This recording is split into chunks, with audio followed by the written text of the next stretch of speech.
Hello viewers, in this new video we will be learning about the applications of carbon-13 NMR and also some aspects of its basic principle.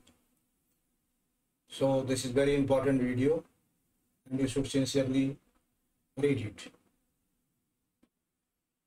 First we will describe similarities and dissimilarities between the two techniques, that is proton NMR and carbon-13 NMR. About similarities, both 1H and 13C nuclei are spherical shaped spin half nuclei. That is, their spin quantum number is half each. They possess equal spin angular momentum I given by under root I plus 1 multiplied by h upon 2 pi. But they do not possess quadrupole moment because they are spherical. Under the influence of an external magnetic field, both 1H and 13C behave as tiny bar magnets and undergo Zeeman splitting of nuclear spin energy states. The NMR absorption mechanism for both cases follows the same basic principle. So this was about the similarities. Both are very much similar to each other. A few points regarding these similarities are, whereas the receptivity of 1H towards NMR absorption is quite high, that of 13C is very low, 1/6000 that of 1H. This owes to the extremely low natural abundance, about 1.1%, compared to 99.98% for proton, and also its low magnetogyric ratio, which is 1/4 that of proton. The NMR sensitivity is given by the cube of magnetogyric ratio multiplied by natural abundance. In other words, the magnetic moment of carbon-13 is 1/4 that of proton. As a result, the acquisition time duration of NMR for carbon-13 is much longer than for proton. Secondly, the carbon hydrogen nucleus splitting constant is very high, and it often obliterates the spectra, hides so many peaks. Therefore, in most cases, the spectra are decoupled for proton, and such spectra result into sharp peaks for each type of carbon.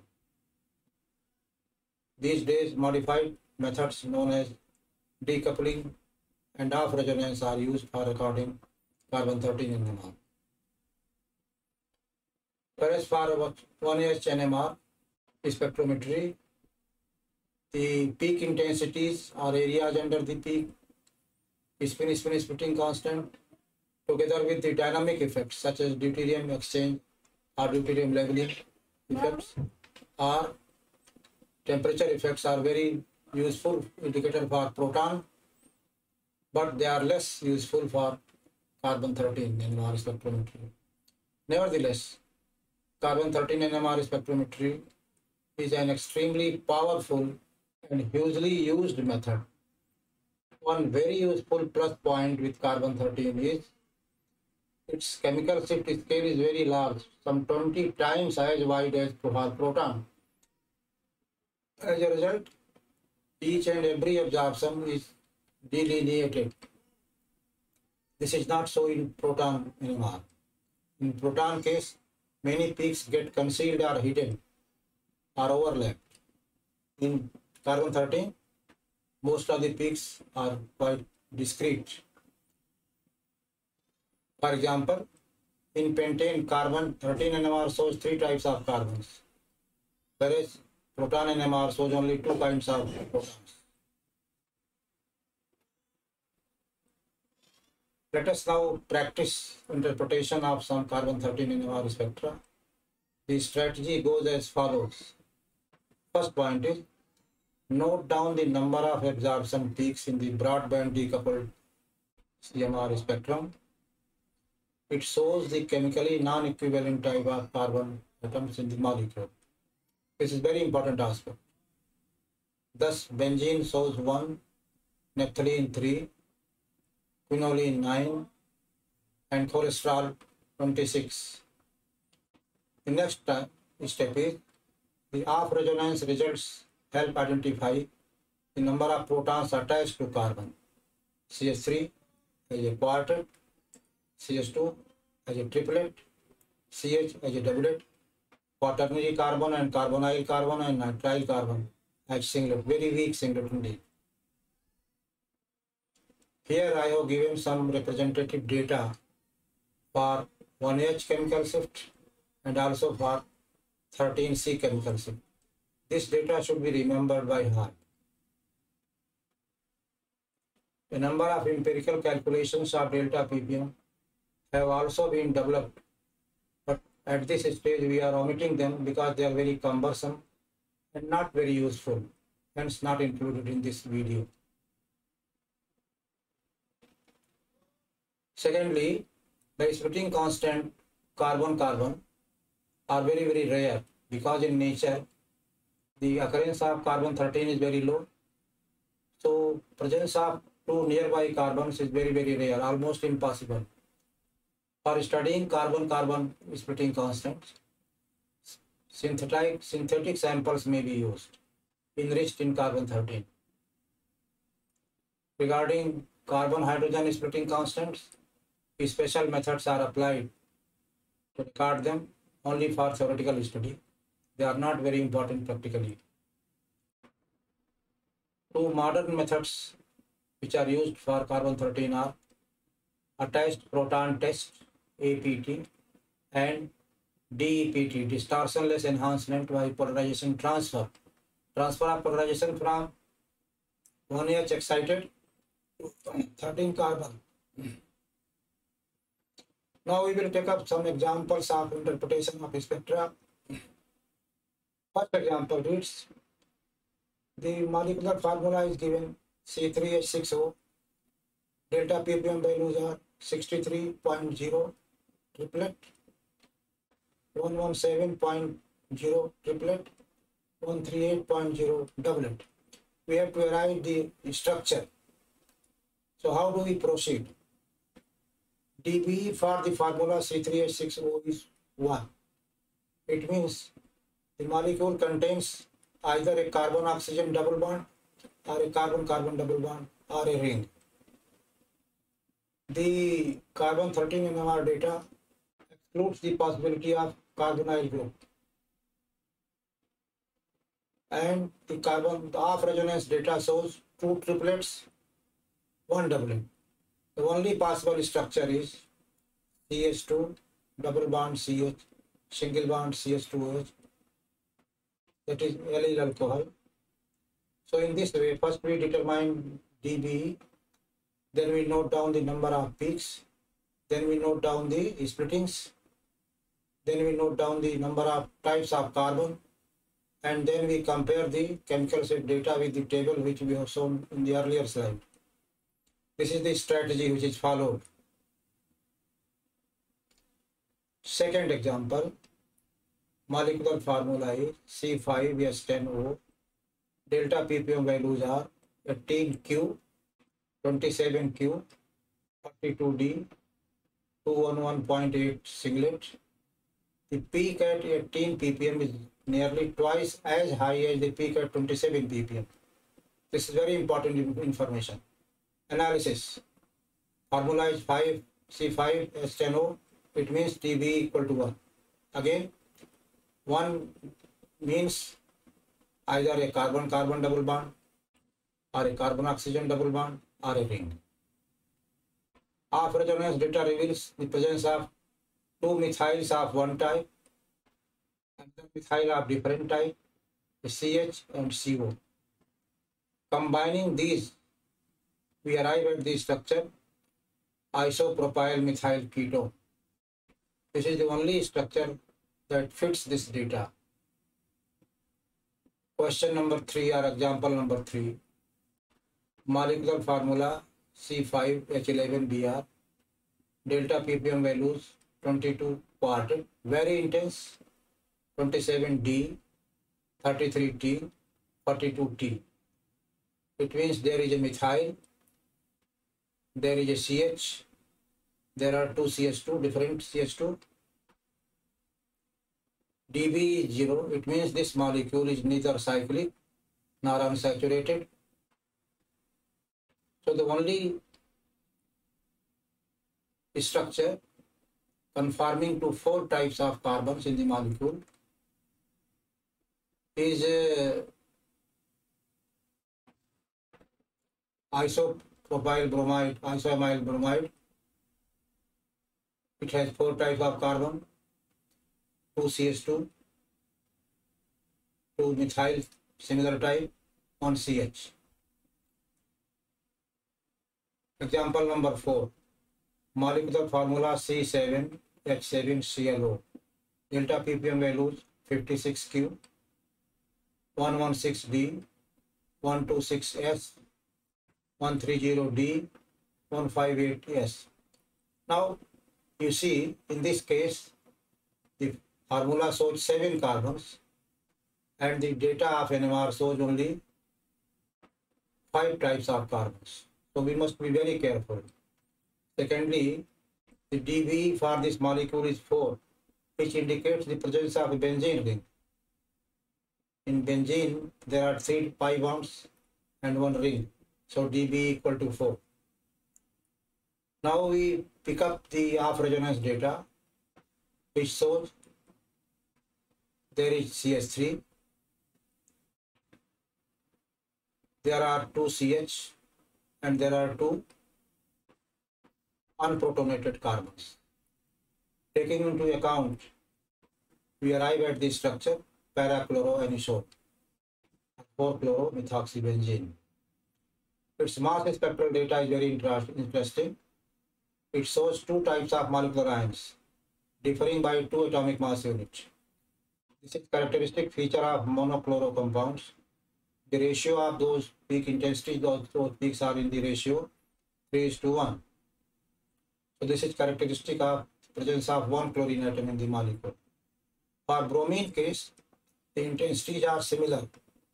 Chlorine intensities are in the ratio 3:1. 3 for chlorine 35, 1 for chlorine 37.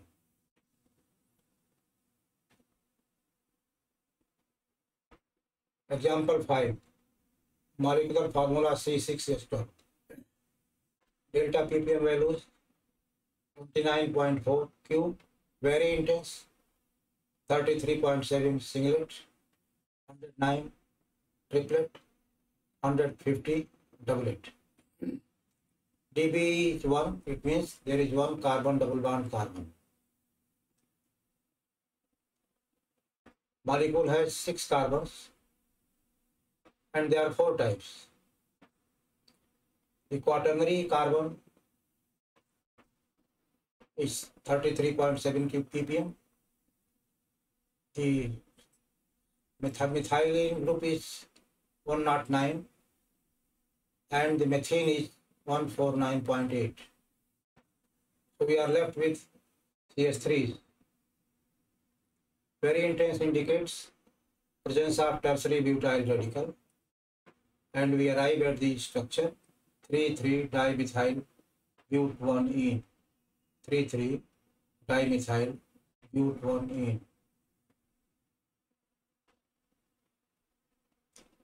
Example 6. Molecular formula C6H12. Delta ppm values are different from the previous problem. 20.9 quartet, 25.6 triplet, 35.0 doublet, 35.1 triplet. So types of carbon 4. Carbons in the molecule 6. 4 types. dB of the molecule 1.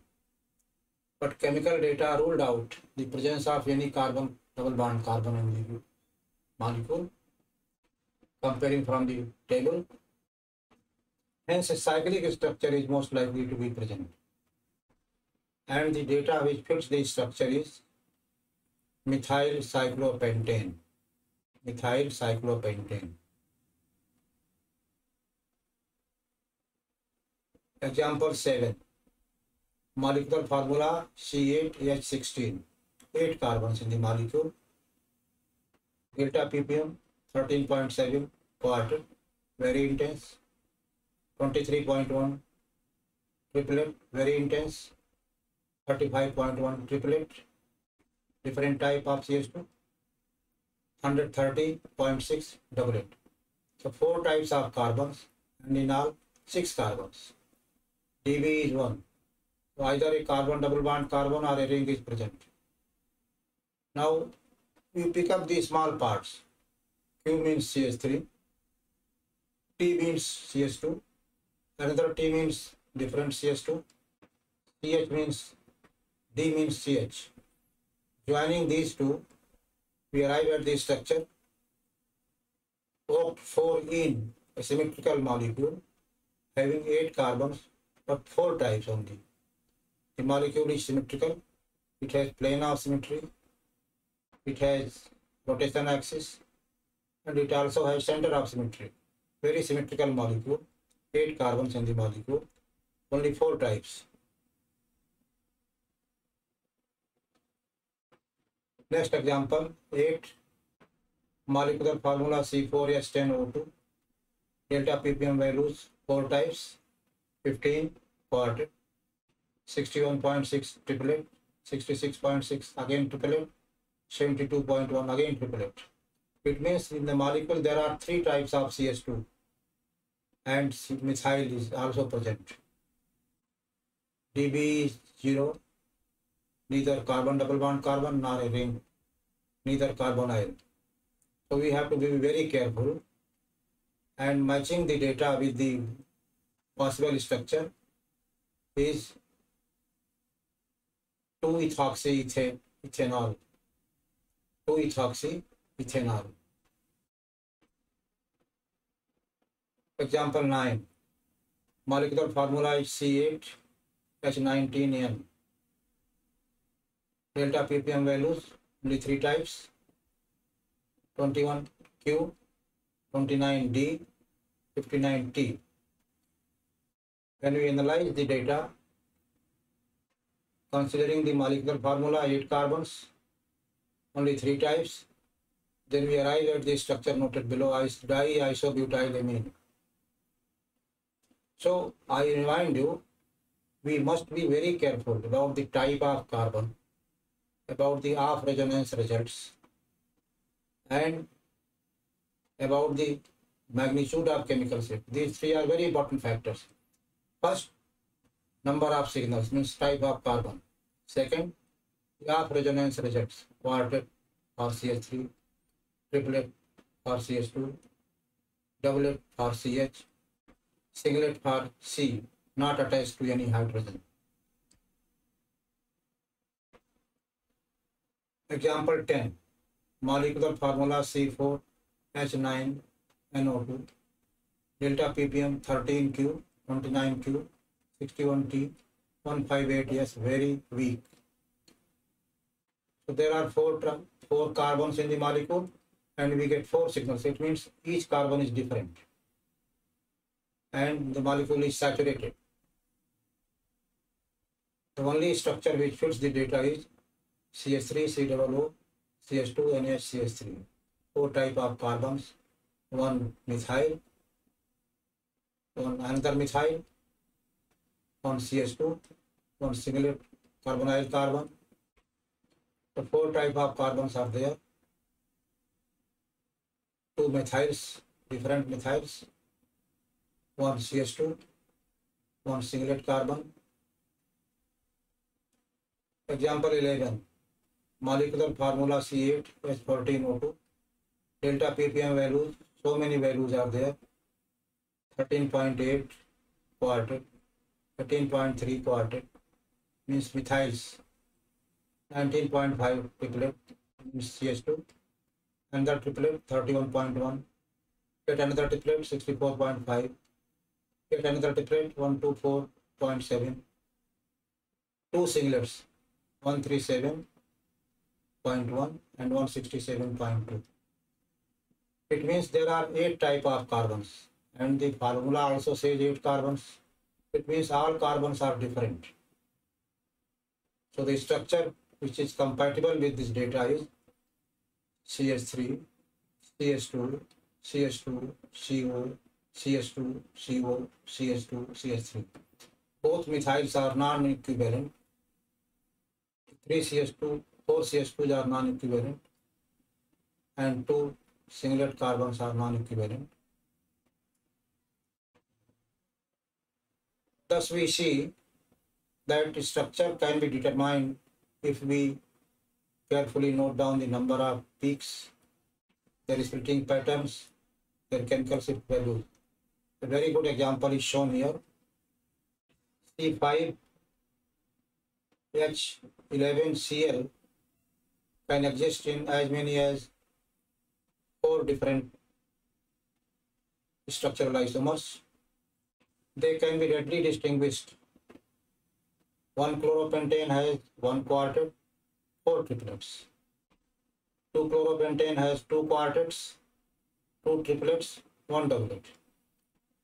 Isoamyl chloride, 1 quartet, 1 doublet, 2 triplets. And the neo isomer, 1 quartet, 1 singlet, 1 triplet. Yet another isomer, quartet, triplet, doublet. So in this way, we can determine the structure.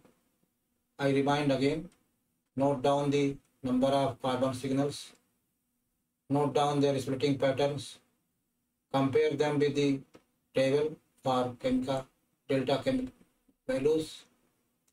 These informations put together can help in arriving at the structure. We should practice how different isomers of 1,2, 1,3, 1,4 isomeric dithiolates can be identified. Some typical carbon-13 NMR data is, some are exceptionally low values. Cyclopropane minus 2.9, exception methane minus 2.3. Both these values are not representative values, they are exceptional. Then propane, 2 signals, 15.8 and 16.3. Then Me4C, the quaternary carbon, 2 types of carbons. Cyclohexane, only 1 type of carbon. Data is 27 ppm. For benzene ring, the standard data is 128.5 ppm. This should be remembered. For aldehydes, the range is 180 to 200. For ketones, almost the same range, 190 to 220. Acids, esters, also nearly the same range, 160 to 185 ppm. For olefinic carbon, the range is around 1503, 80 to 150 can be taken. Some terminology. First, nuclear spin vector, I. In earlier video also we have given details of nuclear spin vector, its formula, under root I plus 1 multiplied by H cross. I is the quantum number. If the quantum number is half, then it comes out to be under root 3 by 2 H cross.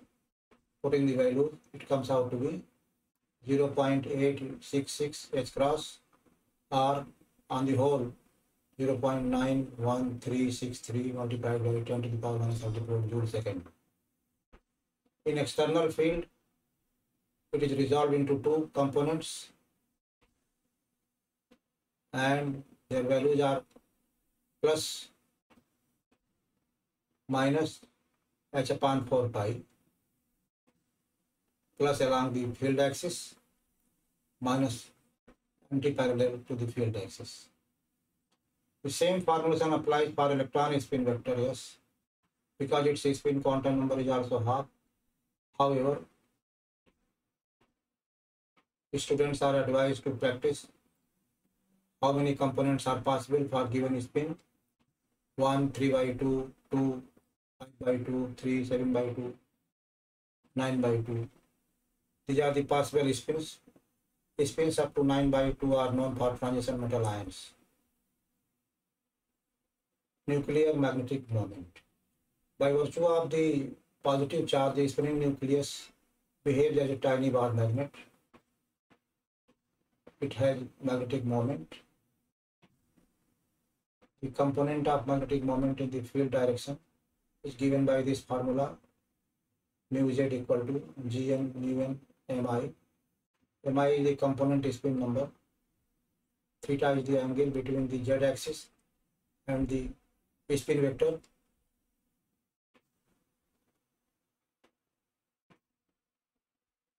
Electron magnetic moment is nearly 700 times larger than proton magnetic moment. This is because electron is much lighter, about 2000 times lighter than proton. Sensitivity formula, we have already said. Sensitivity is calculated by this formula. Sensitivity of carbon over hydrogen is given by natural abundance of carbon into its cube of its gamma value divided by natural abundance of proton into cube of its gamma value. It comes out to be 1/5700. Standards like proton studies, carbon-13 spectra are also recorded. Reference to TMS. Sometimes CS2 is used, and the conversion formula is delta TMS equal to 192.8 minus delta CS2. Solvent is generally CdCl3. Occasionally other solvents are required. So long as CdCl3 is okay, only this is preferred. For solubility regions, other solvents may be required. Some practice problems. How can CMR spectrometry be used to distinguish between dimethoxybenzene isomers? You see, note down the number of signals. They can easily be distinguished. There are 3 isomers possible. Second question reads, how many signals will appear in the CMR spectrum of 2,2,4 trimethyl 1,3-pentane diol? This problem is very important. Apparently, it appears that there will be 6 signals. But actually, the molecule shows 7 signals, and I have also given the actual spectrum photograph at later stage. You should consider about the lack of rotation axis. Another problem is match the chemical set data of 34.2 ppm and 153.2 ppm with methyl vinyl ether. So in this case, one should write the resonating structures, and then only one should remember where electron density is more, shielding is more, delta ppm is less. The same has to be done for 2-cyclohexenone. In this case also, resonating structure has to be written first. Where there is a positive charge, shielding is less, that is, it is de-shielded, and delta value will be higher. How many carbon-13 signals will appear? For 1-butyne, 2-butyne, 1-hexane, 2-hexane, 3-hexane. Simply write their structures and identify how many types of carbons are there. How do you account for the large difference in chemical set data shown below? Alkyne carbon data, C1 23.2, C2 39.4, large difference. In another case, 28.0 and 88.4, large difference. Given the hint, write polar resonance structures. And remember, negative charge means shielding, more shielding. Positive charge means more de-shielding. De-shielding means higher ppm value. Shielding means lower ppm value. Another problem reads, how many absorptions will appear in the CMR spectra of parachloro benzene cyanide or 4-chloro 1-cyano benzene? It can be named differently in 3-4 types. And we have to count the number of signals, also their multiplicity. Another problem is benzonitrile, and yet another problem is chlorobenzene. In all these cases, you have to count the number of signals, their multiplicities. What is meant by a 5D spectrum? Its answer I have written here. In pulsed Fourier transform spectrometry, start few microsecond powerful RF pulse excites all the carbon-13 nuclei in the molecule simultaneously. At the same time, the broadband H1 decoupler is switched on so as to suppress the splittings. The excited nuclei show free induction decay, which is an exponentially decaying sine wave with a frequency equal to the difference between the applied frequency and the resonance frequency for that nucleus. The FID display for a compound consists of superimposed sine waves from various carbons in the compound with characteristic frequency. The time domain, that is time along abscissa, is converted to normal frequency domain spectra by the computer using Fourier transformation mathematics. Another question is, what is meant by broadband decoupling of 1S signals in CMR spectroscopy? As I told earlier, the carbon-hydrogen splittings are suppressed using a second frequency, very intense indeed, covering the entire range of resonance for protons. And these days, carbon-13 NMR spectra are mostly broadband decoupled. And the related problem is off resonance. In this, the difference with the broadband decoupling and off resonance decoupling is the coupling is allowed, but not to the full extent, to the very small extent, so that we can identify CS3, CS2, CH, and C. The decoupler frequency is kept a bit off from the actual frequency. That is why the name of resonance. Another question is, why carbon-13 absorptions are carbonyl, CN, and quaternary carbon are very weak due to lack of nuclear over-Hauser effect. What is gated decoupling technique? It is an advanced technique. The decoupler is switched on and off, on and off. Some information regarding the couplings are obtained by using this method. This is very much similar to off resonance. What is APT? 1D carbon-13 technique used to identify CS3, CS2, CH, and C. Remember, CS3, CS2, CH, and C. In another related technique known as DEPT, we cannot identify the carbon having zero number of hydrogen. But in APT, we can identify them. The difference between the two is APT is somewhat less sensitive than DEPT. DEPT is more sensitive. One more difference is, in APT, one single run of the spectrum is sufficient. It shows all the type of carbon. In DEPT, at least 3 different runs are required. The partial frequency, 45 degree, 90 degree, 175 degree. DEPT is better method, but it is more time consuming.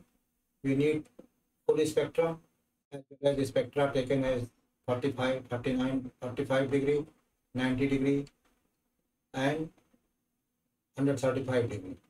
CS2 peaks are downward. CS2 peaks are downward, negative phase. CH and CS3 peaks are upward, and carbon having no hydrogen attached to it are not shown. An example is shown here. You see illustration. Conventional carbon-13 NMR shows all the peaks. Carbon, CH, CH2, CH3. DEPT 45 shows 3 peaks upward, but quaternary carbon is not shown. DEPT 90 shows only methane upward. DEPT 135 shows methylene downward, methane and methyl aqua. For different nuclear resonance have different RF values because their G factors are different. The formula is given here. NMR related diagrams. I have given some diagrams here for understanding. In this diagram, the right hand side shows spinning of nucleus along spin axis. The left hand part shows in the absence of magnetic field Bz equal to 0. The two possible spin states are equal energy states. When field is applied, then plus half state goes down, minus half state goes up. Difference in energy is proportional to magnetic field. In another example, I have compared different nuclei having different energy separations. For example, 1s, 19f, 13c, and in the right side diagram, the spin vector is visualized in the presence of magnetic field. Then I have given here one molecule, very simple, interesting molecule. It appears that there should be only 6 signals, but actually spectrum shows 7 signals. Consider lack of rotation axis. This is the shape of FID spectra, which we cannot delineate. The computer transforms it into typical spectra, which we are familiar with. This is an adaptation of the diagram showing different components of FT NMR spectrometer. So thank you very much. Thank you so much for watching. This is very important topic in postgraduate studies in almost all the universities, and I think it will be helpful for you. Thank you so much.